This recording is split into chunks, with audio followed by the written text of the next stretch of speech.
नाग कहे नागुणी को सुनलो शिव महिमा नाग कहे नागुणी को सुनलो शिव महिमा शिव ठारे की शक्ति अछिलो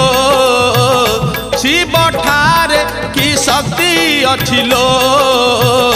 ध्यान करुछंती विष्णु ध्यान करुछंती ब्रह्मा ध्यान करुछंती विष्णु ध्यान करुछंती ब्रह्मा सुनलो शिव महिमा नाग कहे नागुणी को सुनलो शिव महिमा।